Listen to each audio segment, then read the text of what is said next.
Good morning. मैं Rahul Joshi Gurukul PCS की online classes में आप सभी का एक बार फिर से स्वागत करता हूं। आज का जो टॉपिक हम डिस्कस करेंगे वो करेंगे चिपको आंदोलन और चिपको आंदोलन की प्रणेता गौरा देवी के बारे में। चिपको आंदोलन की अगर हम बात करें, चिपको आंदोलन चमोली के एक छोटे से गांव से शुरू हुआ और जल्द ही उसने एक वैश्विक स्तर पर अपनी पहचान बनाई। गौरा देवी की अगर हम बात करें तो गौरा देवी ने जो है अपने जीवन में अनेक कष्टों को सहा, लेकिन अपनी इच्छा शक्ति के बल पर उन कष्टों पर उन्होंने विजय पाई और वो चिपको वुमेन कहलाई।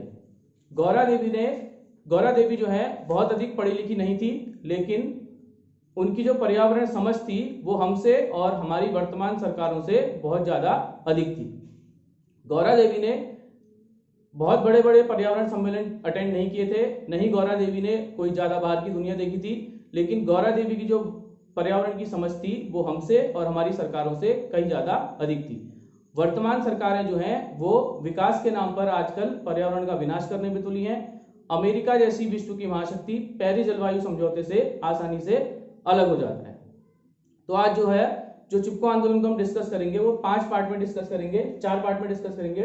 पहला चिपको आंदोलन का इतिहास, दूसरा चिपको आंदोलन की पृष्ठभूमि, तीसरा दक्षिण भारत का चिपको आंदोलन, उसके बाद चिपको आंदोलन की जो प्रणेता है वो गौरा देवी के बारे में हम डिस्कस करेंगे, और लास्ट में चिपको आंदोलन से हमको क्या चीज सीखनी चाहिए। तो वीडियो की शुरुआत करते हैं हम चिपको आंदोलन के इतिहास से।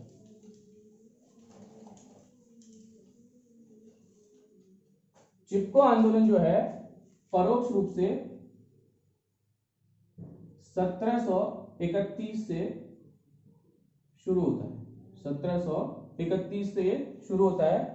इस आंदोलन में जो है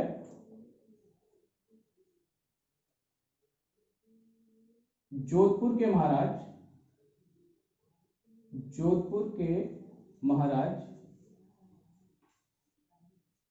अजीत सिंह खेजरी वृक्षों को काटने का आदेश देते हैं। कौन से वृक्षों को? खेजरी वृक्षों को काटने का आदेश देते हैं। जो महाराज अजीत सिंह थे वो एक महल का निर्माण कर रहे थे, जिसके निर्माण में उनको लकड़ियों की आवश्यकता थी, तो वो खेजरी वृक्षों को काटने का आदेश देते हैं। इसके विरोध में एक महिला खड़ी होती है जिनका नाम होता है अमृता देवी बिश्नोई। अमृता देवी बिश्नोई और पूरा बिश्नोई समाज जो है इसका विरोध करता है, और अमृता देवी बिश्नोई जो है वो खेजरी के वृक्षों से चिपक जाती हैं, लेकिन महाराज अपना आदेश वापस नहीं लेते हैं, और इस आंदोलन में जो है अमृता देवी बिश्नोई और उनकी साथी कई महिलाओं की क्या चली जाती है? जान चली जाती है। तो अगर परोक्ष रूप से अगर हम बात करें तो चिपको आंदोलन की शुरुआत कब से हुई थी? 1731 से, और इसकी जो प्रणेता किसको माना जाता है? अमृता देवी बिश्नोई को। बाद में जो है सरकार अमृता देवी बिश्नोई के नाम पर एक अवार्ड भी शुरू करती है, पुरस्कार, जिसका नाम होता है अमृता देवी बिश्नोई पुरस्कार। तो एग्जाम में क्वेश्चन आ सकता है अमृता देवी बिश्नोई पुरस्कार जो है किस क्षेत्र से जुड़ा है? तो आप आंसर लगाएंगे पर्यावरण के क्षेत्र से। अब हम बात करेंगे उत्तराखंड के चिपको आंदोलन की पृष्ठभूमि। उत्तराखंड के चिपको आंदोलन की पृष्ठभूमि।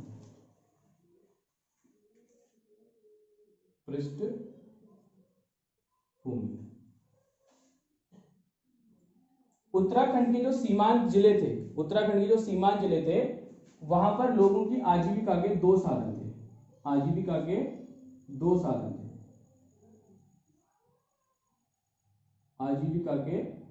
साधन थे। एक साधन जो था वो था आपका भारत तिब्बत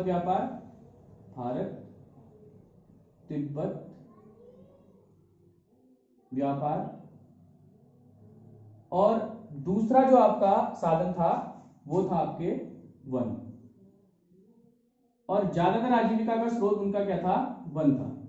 लेकिन 1962 में जो है 1962 में जो है भारत और चीन के मध्य क्या होता है? युद्ध होता है। तो भारत और चीन के मध्य जो युद्ध होता है तो भारत चीन के बीच युद्ध। ये युद्ध जब खत्म होता है तो इसके 3 परिणाम सामने आते हैं। पहला परिणाम आता है कि भारत तिब्बत व्यापार, भारत तिब्बत व्यापार जो है पूर्ण रूप से क्या हो जाता है, बंद हो जाता है। दूसरा,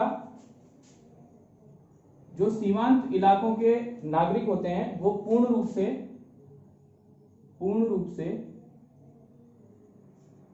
जंगलों पर निर्भर रहते हैं, जंगलों पर निर्भर हो जाते हैं। और तीसरा जो है, सरकारें फैसला करती है कि हमें इन सीमांत जितने भी जिले हैं वहां पर क्या किया जाए, सड़कों का निर्माण किया जाए, सड़कों का निर्माण। और इन्हीं सड़कों के निर्माण के दौरान जो है वो बहुत ज्यादा क्या होता है, वृक्षों का कटान होता है।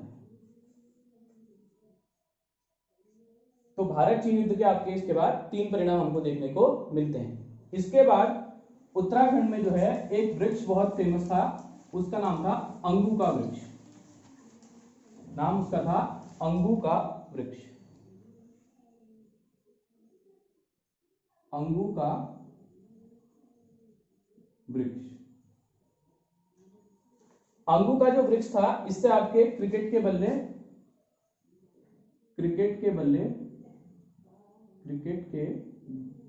बल्ले और जो आपका स्पोर्ट्स के जो सामान होते हैं वो इससे आपके बनाए जाते हैं।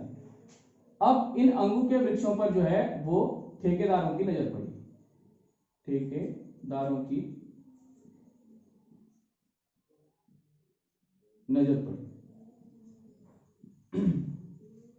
अब जब ठेकेदारों पर इसकी नजर पड़ी, अब ग्रामीणों को इसके बारे में पता लगा तो जो है ग्रामीणों ने इसके खिलाफ जो है संघर्ष जारी किया। लेकिन सरकार ने जो है ठेकेदारों को पकड़ने के बजाय जो है एक तरीके से अंगू की जो पत्तियां होती हैं, अंगू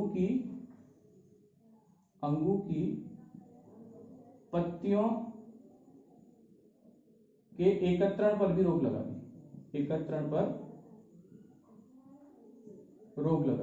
मतलब ग्रामीण जो है अपने जानवरों के लिए जो पत्ती वगैरह एकत्रित करते हैं या जो जरूरी जो डेली बेसिस का सामान जंगलों से लाते हैं उस पर भी क्या लगा दी, रोक लगा दी। इन सारी चीजों का जो है एक भयंकर दुष्परिणाम हमको देखने को मिलता है जब 1970 में अलकनंदा में जो है भयानक बाढ़ आती है। इन सब वृक्षों के कटान के कारण जो है उस क्षेत्र में 1970 में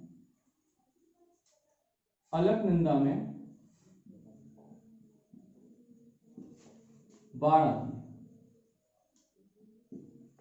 जिसके बाद जो चमोली गांव के लोग हैं उनके अंदर जो है पर्यावरण को लेकर पहली बार क्या होती है, जागरूकता पैदा होती है। और 1972 में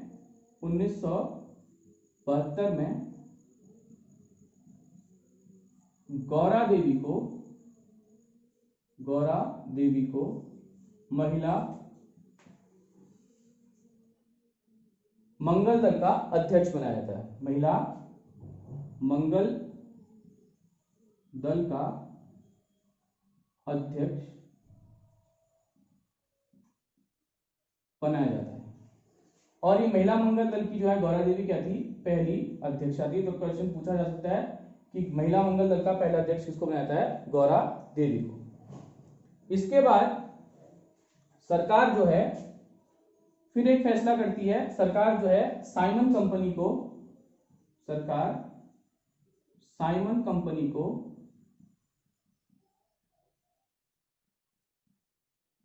वृक्ष काटने का आदेश देती है, वृक्ष काटने का आदेश दे देती है। अब जब लोगों को यह पता लगता है कि जो है सरकार ने फिर से जो है एक कंपनी को वृक्ष काटने का आदेश दे दिया है, कि कंपनी का नाम भी याद रखना है, कभी पूछा जाता है कि किस कंपनी को जो है वृक्ष कटान का आदेश दिया गया था। तो वृक्ष कटान का आदेश किसको दिया गया था, साइमन कंपनी को। तो इसके विरोध में जो है 23 मार्च 1974 को, 23 मार्च इसके विरोध में 23 मार्च 1974 को गोपेश्वर में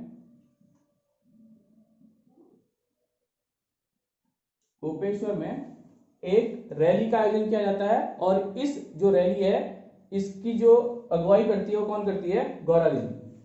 गोपेश्वर में रैली का आयोजन होता है और इस रैली को जो है वो लीड करती है गौरा देवी। इसके बाद सरकार एक चालाकी करती है, सरकार जो है 26 मार्च की एक तिथि डिक्लेयर करती है। 26 मार्च सरकार जो है 26 मार्च को एक तिथि डिक्लेयर करती है। सरकार कहती है कि 26 मार्च को जो है गांव के पेड़ों को काटा जाएगा, यानी वृक्ष कटान की तिथि घोषित कर देती है। और 26 मार्च को ही गांव के जितने भी पुरुष थे उनको गोपेश्वर तहसील बुलाया जाता है। कहां बुलाया जाता है? गोपेश्वर तहसील।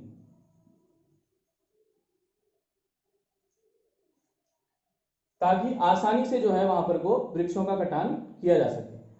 लेकिन जब सारे के सारे पुरुष जो है वो गोपेश्वर तहसील को जाते हैं तो उस समय जो है चोरी छुपे जो है वहां पर ठेकेदार के जो लोग हैं वो गांव के अंदर एंटर करते हैं और एक लड़की जो है छोटी सी वो गौरा देवी को जो है इसकी इंफॉर्मेशन दे देती है। तो गौरा देवी समझ जाती है, तो गौरा देवी समझ जाती है सरकार और प्रशासन का जो है क्या इरादा है। उसके बाद जो है गौरा देवी 23 महिलाओं के साथ विरोध करती है। 23 महिलाओं के साथ विरोध करती है, लेकिन ठेकेदार के जो आदमी बोलते हैं कि हमें सरकार ने आदेश दिया है, हम वृक्ष जो है काट कर रहेंगे। और ठेकेदार के लोग जब बंदूक दिखाते हैं तो गौरा देवी जो है वो शेरनी की आवाज में दहाड़ती है उस समय और बोलती है चलाओ गोली और काट लो हमारा मायका।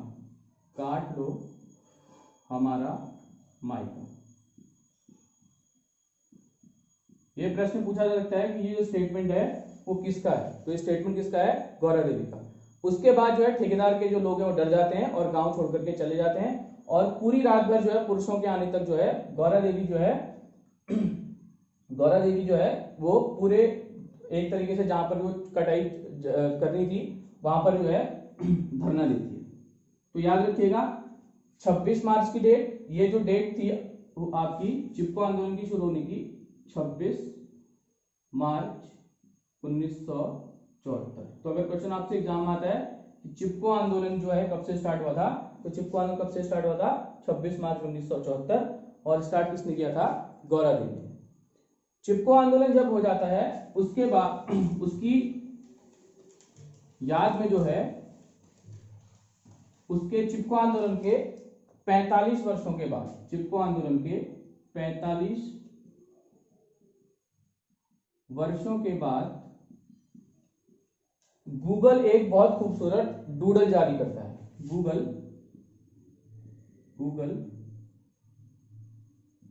डूडल जारी करता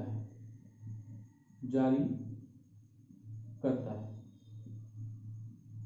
बहुत खूबसूरत डूडल गूगल ने 45 वर्षों के बाद जब चिपको आंदोलन के हो गए थे तो जारी किया था। आप भी नेट में सर्च करके उसको देख सकते हैं। इसके बाद हम बात करते हैं दक्षिण भारत के चिपको आंदोलन की। दक्षिण भारत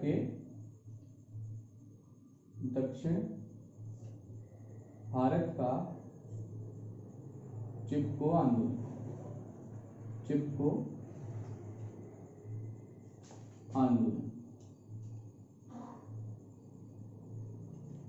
दक्षिण भारत का जो चिपको आंदोलन है उसे हम एपीको आंदोलन के नाम से भी जानते हैं। तो क्वेश्चन आता है एपीको आंदोलन का संबंध किससे है? एपीको आंदोलन। एपीको शब्द की अगर हम बात करें तो एपीको जो है कन्नड़ भाषा का शब्द है जिसका मतलब होता है गले लगाना। इसका मतलब होता है गले लगाना। और इस दक्षिण भारत के आंदोलन को जो है लीड करते हैं पांडुरंग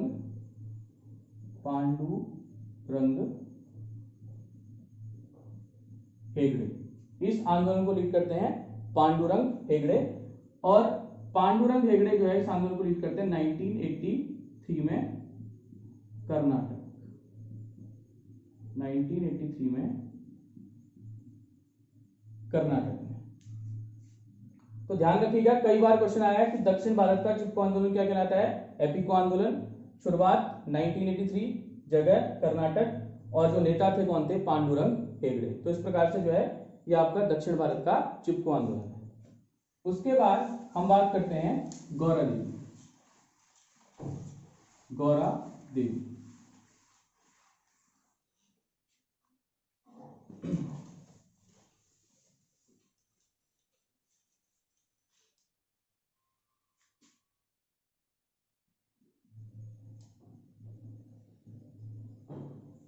गौरा देवी का जो जन्म है वो 1925 में चमोली के लाता गांव में होता है। तो जन्म 1925 चमोली का लाता गांव, चमोली का लाता गांव। पिता की हम बात करें, पिता का नाम इनका था नारायण सिंह। नारायण सिंह। और नारायण सिंह जो थे वो क्या थे? मारछा जाति से संबंधित थे, मारछा। उसके बाद इनके पति की बात करें, पति का नाम इनका था मेहरबान सिंह। पति का नाम था मेहरबान सिंह। और जो मेहरबान सिंह थे वो तोरछा थे। कौन थे? तोरछा।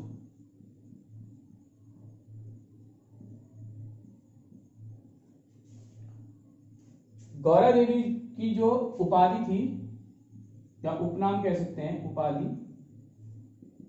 वो आपकी थी चिपको वुमेन। चिपको वुमेन। और 1986 में इन्हें एक पुरस्कार दिया गया था, जिस पुरस्कार का नाम था वृक्ष मित्र पुरस्कार। पुरस्कार का नाम था वृक्ष मित्र पुरस्कार। और जो वृक्ष मित्र पुरस्कार था ये इन्हें मिला था 1986 में। और 1986 में इसे प्रदान किया था प्रधानमंत्री राजीव गांधी। तो क्वेश्चन ये भी पूछ सकता है कि किसने गौरा देवी को पुरस्कार दिया था? राजीव गांधी उसमें प्रधानमंत्री थे। और दूसरा, ये जो वृक्ष मित्र पुरस्कार इनको मिला था, ये पहला वृक्ष मित्र पुरस्कार हो, फर्स्ट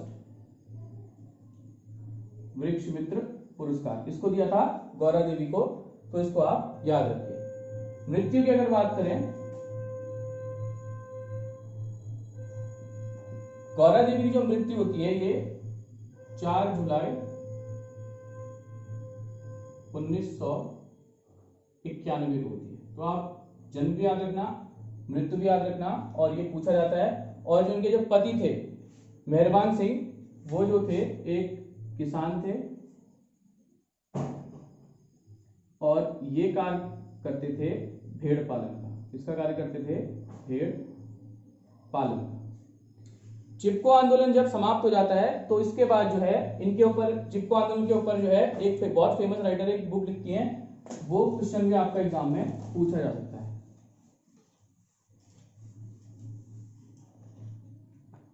इस पुस्तक को लिखा था वंदना शिवा ने। वंदना शिवा। और पुस्तक का नाम था stay alive, stay alive women and ecology. तो ये प्रश्न पूछा जा सकता है। वंदना शिवा जो है बहुत फेमस राइटर भी हैं, और वंदना शिवा को जो है एक बार राइट लिवलीहुड पुरस्कार भी दिया गया। राइट लिवलीहुड पुरस्कार। ठीक है, तो पुस्तक का नाम आप याद रखना, stay alive human and ecology. इस किताब की एक खासियत है, इस किताब के द्वारा जो है वंदना शिवा एक टर्म को देती हैं जिसका नाम होता है eco feminist. Eco feminist, eco feminist जो है एक टर्म देती हैं। ये जो इको फेमिनिस्ट टर्म है, इसका ये मतलब था कि महिलाएं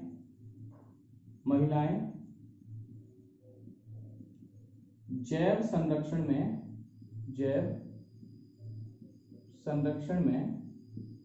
सक्षम है, जैव संरक्षण में सक्षम है। तो ये प्रश्न भी पूछा जा सकता है कि इको फेमिनिस्ट टर्म किसने दिया, या इको फेमिनिस्ट जो टर्म है वो किस आंदोलन से संबंधित है, या इको फेमिनिस्ट का जो है आपका मतलब पूछा जा सकता है। अंत में अगर हम बात करें चिपको आंदोलन से हमें क्या सीख मिलनी चाहिए, चिपको आंदोलन में क्या सीख लेनी चाहिए, या चिपको आंदोलन से जो है हम किस निष्कर्ष पर पहुंचते हैं। एक बहुत फेमस स्टेटमेंट था, यह स्टेटमेंट परीक्षा में पूछा भी गया है। महात्मा गांधी ने कहा था कि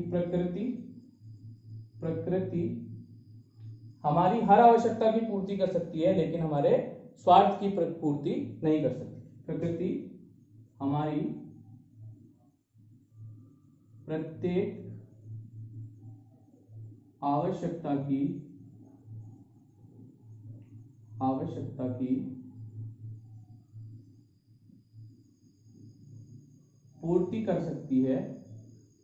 पूर्ति कर सकती है,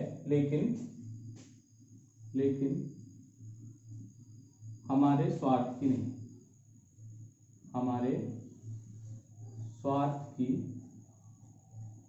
नहीं,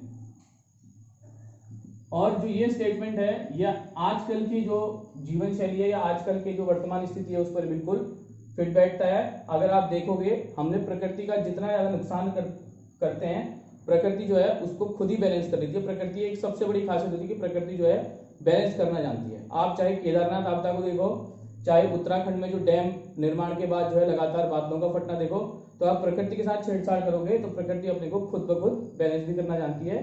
और वर्तमान का अगर आप कोरोना संकट देखोगे तो वर्तमान का कोरोना संकट भी कहीं ना कहीं जो मनुष्य के द्वारा प्रकृति से छेड़छाड़ की जा रही है उसके कारण उत्पन्न हुआ है। और मेरे हिसाब से ये जो संकट है ये प्रकृति का केवल एक इंडिकेशन है। आने वाले समय में जो है इससे भी बड़े खतरनाक वायरसों का हमें सामना करना पड़ेगा। तो आज का ये चिपको आंदोलन का टॉपिक था। वीडियो अगर आपको अच्छी लगी लाइक कीजिए, सब्सक्राइब कीजिए, और हमारे टेलीग्राम ग्रुप पर जो है हफ्ते में एक टेस्ट चल रहा है, तो उस टेस्ट सीरीज का अगर आपको ज्वाइन करना है तो आप जो है डिस्क्रिप्शन बॉक्स में जो है उस लिंक को आप फॉलो कीजिए और वो टेस्ट सीरीज आप फ्री ऑफ कॉस्ट ज्वाइन कर सकते हैं। Thank you.